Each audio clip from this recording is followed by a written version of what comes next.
Oh, hi. What's all this? Well, I guess we'd have to go back to the beginning.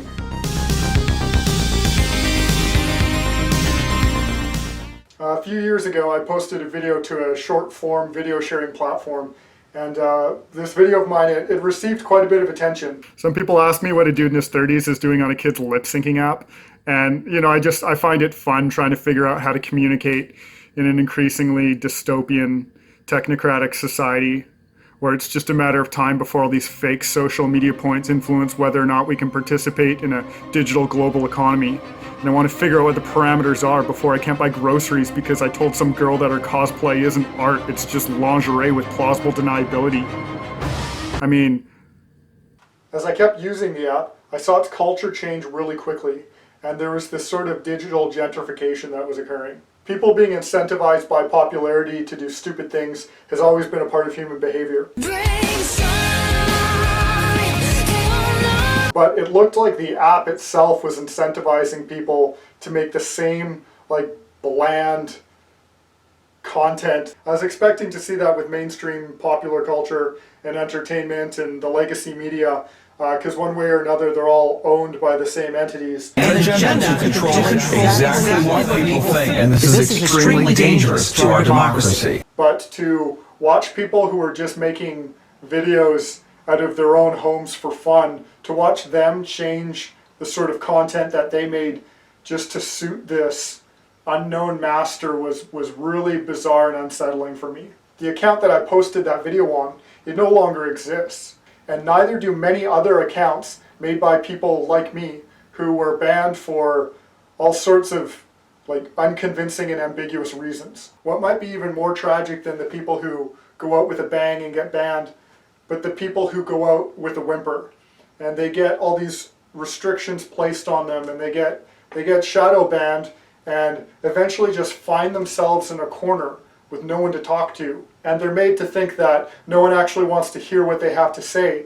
And all of that is completely artificially created. That didn't happen organically, and there are plenty of people who would hear them. Now that's just one inconsequential app. A junky piece of Chinese spyware that, the culture war is currently being fought on right now. My concern is that the restrictions that are being placed on us on these platforms are conditioning and curbing the way that people handle regular discourse in the rest of public life. There's a 2,000-year-old story about a manager who is accused of mishandling his employer's possessions. If it were going to be modernized, you could have a man knows that he's going to get kicked off of platforms and have his livelihood restricted. So he uses his remaining time on those platforms to garner public support, even at the expense of the platform's interest.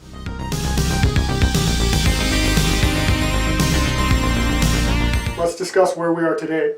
We're in a post-COVID-19 world where this plague is threatening the whole population and everyone's going online. And the average person seems unaware of the landscape and the conditions that they're engaging with these platforms on.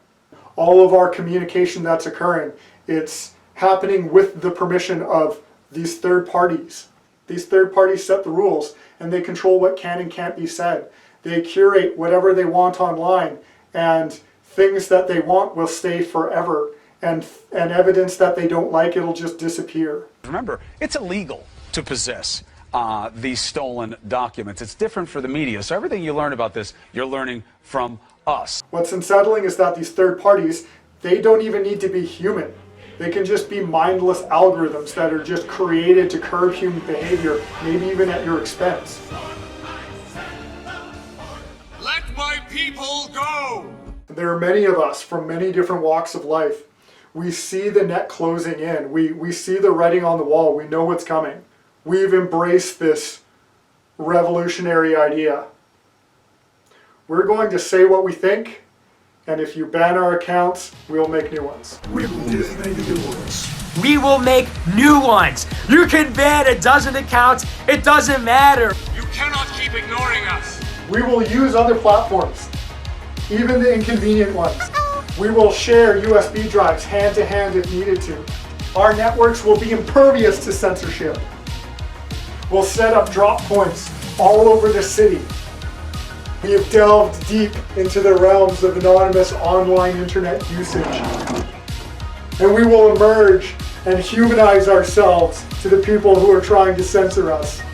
We're just like you. Brother? And if you try and take this digital world away from us, we'll emerge from the shadows. We'll go into the real world and we'll turn all of it into our uncurated message board. We'll take oversized post-it notes and we'll place them on anything we want, turning it into a public forum. Become what you cannot say. Because graffiti is worse than illegal. It's inconsiderate. We'll place messages in bottles for future generations to find. We will use parks whenever we want, and we will maintain social distancing because you guys were the ones who made civil disobedience so easy that a child could do it. This whole project could end up becoming a self-documentation of one man's descent into madness. You're in Spooktown, and I'm the conductor of the spooky ride. So if you like this, like and subscribe, share it with everyone ever. And if you don't, you can still do those things, just do it ironically, that's cool too. Or we can just react to kitten videos. This message has been unofficially sponsored by the Government of Canada's COVID-19 Emergency Relief Benefit.